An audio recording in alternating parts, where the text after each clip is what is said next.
بسم اللہ الرحمن الرحیم۔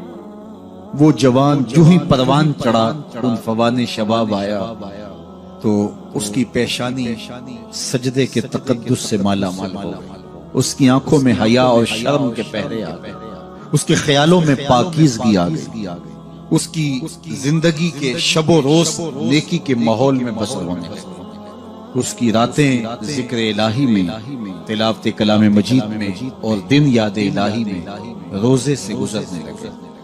وہ جوان جس کی جوانی اللہ کی عبادت میں گزری، کیونکہ جوانی اگر عبادت میں گزر گئی تو بڑھاپا تو پر نور ہے ہی ہے۔ سب سے مشکل مرحلہ زندگی کا جوانی کا۔ شیطان زیادہ ورغلاتا ہے کسی شخص کو جب وہ جوانی کے مرحلوں سے گزر رہا ہوتا ہے۔ تو جس کی جوانی خیریت کے ساتھ گزر گئی اور اس نے اپنی جوانی کے تقدس کو محفوظ رکھ کے منزل تک پہنچا لیا، اپنی عصمت کے جوہر کی حفاظت کی، اپنی آبرو کو لٹنے نہیں دیا، اپنی آنکھوں کی شرم و حیا پر پہرے بٹھائے اور آنکھ کو برباد نہیں ہونے دیا اور اپنی زندگی کے تقدس کا پہرا دیا عافیت کے سائے میں۔ مشکل تو بڑا ہے جوانی کو منزل تک لے جانا، خیریت کے ساتھ داغدار نہ ہونے دینا، جوانی کے تقدس کو رسوا نہ ہونے دینا، عصمت کے جوہر پہ کالک نہ لگنے دینا، خواہشات کو غالب نہ آنے دینا۔ آسان کام تو نہیں ہے، مشکل کام ہے، لیکن اگر کوئی مشکل کاٹ گیا، جوانی کے تھوڑے سے ایام میں گزار گیا۔ اللہ اکبر۔ حضرت شیخ خطلی کہتے ہیں، داتا گنج بخش علی حجویری علیہ رحمہ کے مرشد ہیں، الدنیا یوم ولنا فیہا صوم۔ وہ کہتے ہیں دنیا ایک دن ہے، ہم روزہ رکھ کے گزارتے ہیں۔ تو روزہ رکھ کے سارا دن گزر ہی جاتا ہے، دوپہر بھی آتی ہے گزر جاتی ہے، اور عصر کا وقت بھی آتا ہے گزر جاتا ہے، کھانے کا وقت بھی آتا ہے، چائے کا وقت بھی آتا ہے، سب کچھ ہوتا ہے لیکن گزر جاتا ہے، افطار تک بندہ پہنچ جاتا ہے۔ جس نے زندگی روزے کی طرح گزار دی، جس نے جوانی روزہ رکھ کے گزار دی، خواہشات کو بے قابو نہیں ہونے دیا، مشکل کام تھا لیکن اس نے مشکل کام کر دکھایا۔ اجر کتنا بڑا ہے، سنیے اللہ کے محبوب کی زبان سے۔ حضور نے ارشاد فرمایا جو سید ابو ہریرہ کے ذریعے سے ہمارے تک پہنچا، فرمایا قیامت کے دن جب سورج کا رخ سیدھا ہوگا، زمین تانبے کی ہوگی، لوگ پسینے میں شرابور ہوں گے، کوئی ٹخنوں تک پسینے میں، کوئی گھٹنوں تک، کوئی کمر تک، کسی کو پسینے کی لگام دی جائے گی، اور وہ پسینہ ایسے نہیں ہوگا جس طرح یہ پسینہ ہے، اتنا گرم ہوگا۔ ابن رجب حنبلی کہتے ہیں اس پسینے کا ایک قطرہ اگر احد پہاڑ پہ ڈال دیا جائے تو وہ پگھل جائے، اتنا گرم ہوگا، بدبودار اتنا ہوگا، ایک قطرہ دنیا پہ ڈال دیا جائے، انسان کیا جانوروں کے دماغ بھی پٹ اس پسینے میں لوگ شرابور ہوں گے۔ لیکن جس نے اپنی جوانی کو عافیت سے گزارا ہوگا، کل قیامت کے دن جب کوئی سایہ نہیں ہوگا، اللہ اس جوان پر اپنے عرش کا ٹھنڈا سایہ عطا فرمائے۔ وہ شخص جس کو کسی عورت نے دعوت گناہ دی اور وہ صاحب منصب تھی، صاحب جمال تھی، اور اس نے یہ کہہ کے یہ خواہش، یہ آرزو مسترد کر دی، انی خافیہ۔ اسی طرح کوئی عورت ہے تو اس نے اپنے تقدس کی حفاظت کی، اپنی آبرو پہ پہرا دیا اور کسی پیشکش کو ٹھکرا دیا، تو فرمایا قیامت کے دن جب کوئی سایہ نہیں ہوگا، اللہ اسے بھی اپنے عرش کا ٹھنڈا سایہ دے گا۔ کیسا سخت، اور وہ کس اعزاز میں ہوگا، کس تکریم میں ہوگا۔ یہ تو 4 دن 10-20 سال ہیں، اور وہ 50,000 سال کا ایک دن۔ پھر اس کو اللہ کا شکر ادا کرنا ہوگا کہ اللہ تو نے کتنا کرم کیا میرے اوپر کہ میری جوانی خیریت اور عافیت سے گزری، اور آج اس کا تو کتنا بہتر صلہ مجھ کو دے۔ انسان جب کوئی اچھی بات سنتا ہے تو انسان کی فطرت ہے کہ وہ آگے منتقل کرتا ہے۔ آج کل وہ شیئر کر دیتے ہیں نا، جو بات آئے تو آپ اس کو آگے بڑھاتے ہیں، دوستوں میں شیئر کرتے ہیں۔ تو یہ انسان کی فطرت سے افواہیں بھی اس لیے پھیلتی ہیں کہ جو بھی بات آپ سنتے ہیں فوری آپ کی کوشش ہوتی ہے کہ یہ سب سے پہلے دوستوں کو میں ہی بتاؤں۔ تو یہ انسانی فطرت ہے۔ تو جب افواہ اور ایسی چیز، کوئی غم کی خبر بھی ہو، کسی کی وفات کی خبر بھی ہو، تو اس وقت بھی انسان کی فطرت، سست سے سست آدمی بھی جلدی جلدی فون کرتا ہے، آگے بڑھاتا ہے کہ فلاں سے فوت ہو گیا۔ تو حضرت ابو ہریرہ اس جذبے کے تحت جو سنتے تھے پھر آگے منتقل کرتے۔ اب حضور کی بارگاہ سے اٹھ کے جاتے تو سب سے پہلے گھر جاتے اور سب سے پہلے اپنی ماں کو سناتے، اور ماں تھی کافرہ، وہ سننے کی بجائے خوش ہونے کی بجائے سن کے وہ الٹا ناراض ہوتی ہے اور کوئی نہ کوئی ایسی بات کر دے. سید ابو ہریرہ سے گوارا نہ ہوتا. ایک دن انہوں نے کوئی ایسی بات کر دی کہ حضرت سیدنا ابو ہریرہ رضی اللہ تعالیٰ عنہ نے فیصلہ کر لیا کہ آج ماں کو چھوڑ دینا، کیونکہ میں یہ گوارا نہیں کرتا کہ میرے آقا کے بارے میں کوئی ایسا جملہ کوئی بولے. اور تھی گھر میں ماں ہی، بھائی بھی کوئی نہیں تھا، بہن بھی کوئی نہیں تھی، باپ بھی فوت ہو گئے تھے، شادی بھی نہیں ہوئی تھی. تو ماں ہی ماں گھر میں، اور ماں اور بیٹا اکٹھے رہتے ہو تو پھر محبت بھی مثالی ہوتی ہے. تو اب ماں ہی ایک رشتہ ہے مادی دنیا کے اوپر. تو حضرت ابو ہریرہ رضی اللہ تعالیٰ عنہ نے فیصلہ کر لیا کہ چھوڑ دینا. چھوڑ کے گھر سے نکلے، لیکن دل ڈوب رہا ہے کہ ایک ہی تو رشتہ تھا وہ بھی گیا.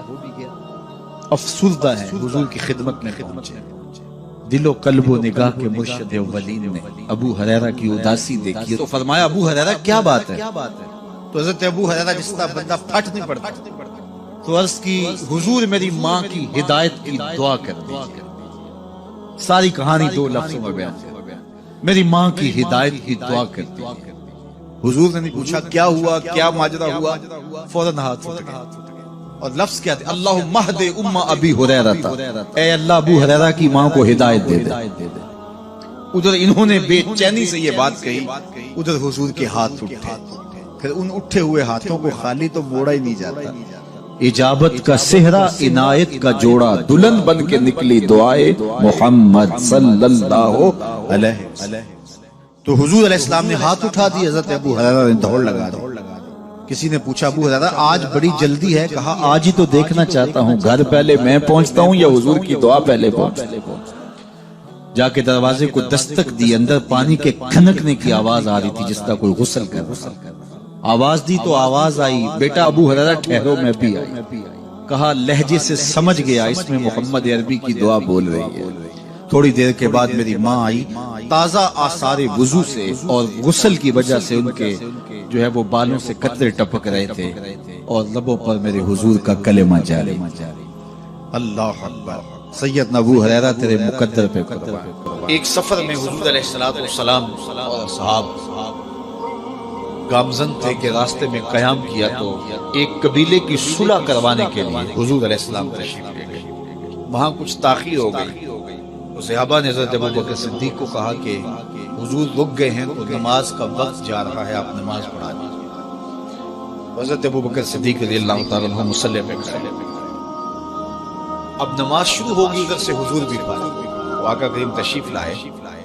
تو آقا کریم علیہ السلام جو ہی تشریف لائے تو صحابہ کی صفیں بندی ہوئی. حضور کو دیکھا، انہوں نے راستہ چھوڑا. پیچھے سے لے کر کے مصلی تک صحابہ نے حالت نماز کے اندر حضور کے لیے راہ کشا. کاش کہ یہ حدیث سب لوگوں نے پڑھی ہو اور امت میں اتنے فرقے نہ بنتے اور یہ سوچ کبھی نہ پنپتی کہ نبی کے خیال سے نماز ٹوٹتی ہے. یہاں تو راستے چھوڑے جا رہے ہیں، یہاں تو پروٹوکول دیا جا رہا ہے. اللہ اکبر. اور یہ حدیث کہیں چھپی نہیں ہے، بخاری کے اندر چھپی ہوئی. اللہ اکبر. آقا کریم علیہ السلام تشریف لائے تو صحابہ نے راستہ چھوڑنا. نماز بھی چل رہی ہے اور حضور کا راستہ بھی چھوڑا. بالکل حضرت ابوبکر صدیق کے پیچھے آ کے حضور کھڑے. ابو بکر لا یلتفت یمینا ولا یسارا.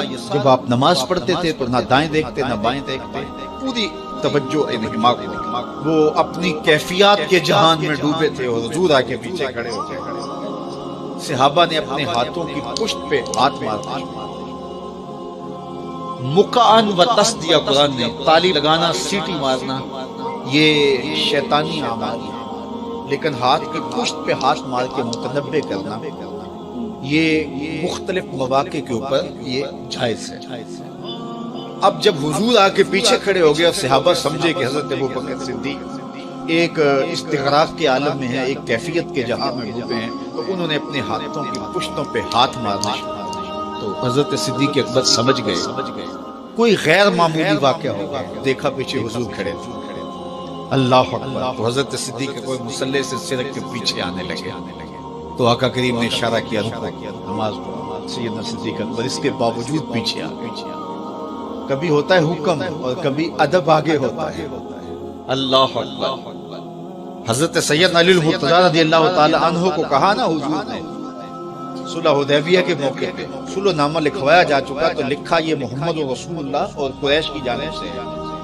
تو عروہ نے کہا اگر محمد رسول اللہ مان لیں ہم تو پھر لڑائی کس چیز کی؟ تو اس لیے محمد رسول اللہ نہیں محمد بن عبداللہ لکھا جائے تو وہ اس بات پہ بضد ہو گئے، اور اگر ایسا نہیں ہوتا تو معاہدہ ٹوٹ رہا تھا۔ تو حضور نے حضرت علی المرتضیٰ سے کہا کہ چلو رسول اللہ کا لفظ مٹا دو۔ عرض کی میں تو نہیں مٹاؤں گا، میں تو نہیں مٹاؤں گا، یہ نام میں تو نہیں مٹا سکتا۔ حضور نے خود مٹایا۔ اب یہاں حضور نے کہا ابو بکر رکو، لیکن حضرت ابو بکر نہیں رکے، پیچھے آ گئے۔ اور پھر حضور خیر مصلی پہ گئے، نماز ہوئی، سلام کرا تو حضرت ابو بکر صدیق رضی اللہ تعالیٰ عنہ کو حضور نے کہا ابو بکر جب میں نے کہا تھا تم رکے رہو تو تم کیوں پیچھے آئے؟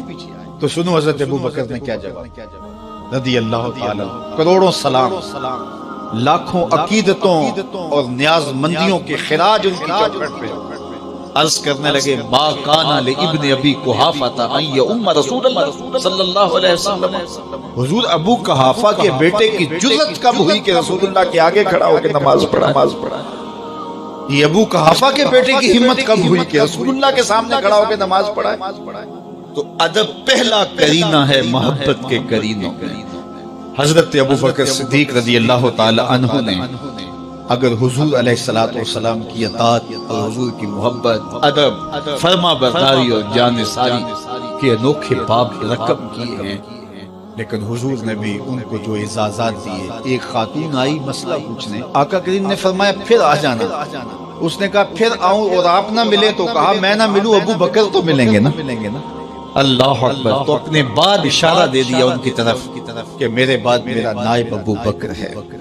اللہ اکبر۔ عزتوں کی مسند اور عزتوں کی معراج اور عزتوں کے مقام پہ سیدنا صدیق اکبر رضی اللہ تعالی عنہ کو بٹھایا۔ میرے والد گرامی رحمت اللہ تعالی علیہ نے پوری زندگی میں کوئی ایک تقریر بھی ایسی نہیں کی جس میں یہ اشعار نہ پڑے۔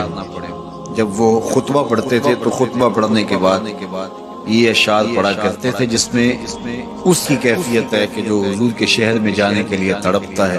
ز مہجوری برآمد جان عالم، ز مہجوری برآمد جان عالم، تراحم یا نبی اللہ تراحم۔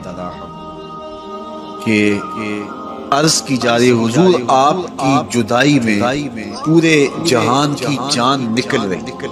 ز مہجوری برآمد جان عالم، تراہم یا نبی اللہ تراہم، نہ آخر رحمت للعالمین۔ ز محرومہ چرا فارغ نشی، بروں سر از گرد یمانی، کہ روئے دست صبح زندگان۔ حضور اپنا سر انور اس یمنی چادر ذرا نکالیے، چونکہ آپ کا چہرہ انور زندگی کی صبح ہے، زندگی کی بہار ہے۔ عدیم طائف نالین پاکن، شراکز رشتہ جاں ہائے ماکن۔ اللہ اکبر۔ جامی علیہ رحمہ کا انداز کتنا دل آویز ہے۔ وہ کہتے ہیں حضور آپ طائف کے بنے ہوئے چمڑے کے جوتے پاؤں کی زینت بنائیں۔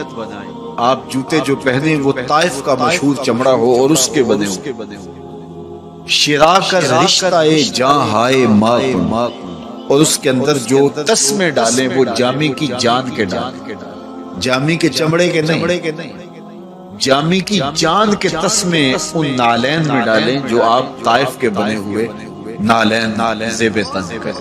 وہ ایک شاعر کہتا ہے عربی کا کہ یا لیتنی کنتو تربت طیبتکم فلتسمت نعالک ذاک کدی۔ کاش میں مولوی نہ ہوتا۔ وہ بہت بڑا شیخ الحدیث گزرا ہے۔ وہ کہتا ہے میں کاش شیخ الحدیث نہ ہوتا، میں مولوی نہ ہوتا، مدینے کی گلی کی مٹی ہوتا، حضور گزرتے طلبوں کو چوم لیتا۔ چے باشد گر کنی سوئے نگاہ، ہمیشہ گر نہ باشد گاہے گاہے، نگاہ یا رسول اللہ نگاہ، صد ہزاراں جبریل اندر بشر، بہر حق سوئے غریبہ یک نظر۔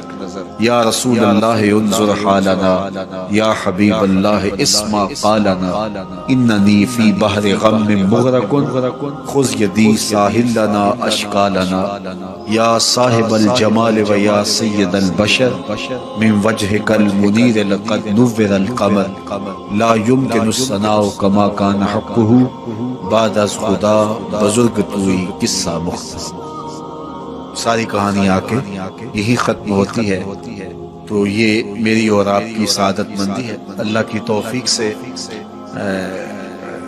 آپ کے لیے اور آپ میرے لیے محبت اور دعا کے جذبات رکھتے ہیں، اور ہم ایک دوسرے کے لیے دعا گو ہیں کہ آج میں حاضر ہوا ہوں اور آپ نے جو ہے وہ میرے لیے اپنی آنکھوں کی چمک اور محبت پیش کی ہے۔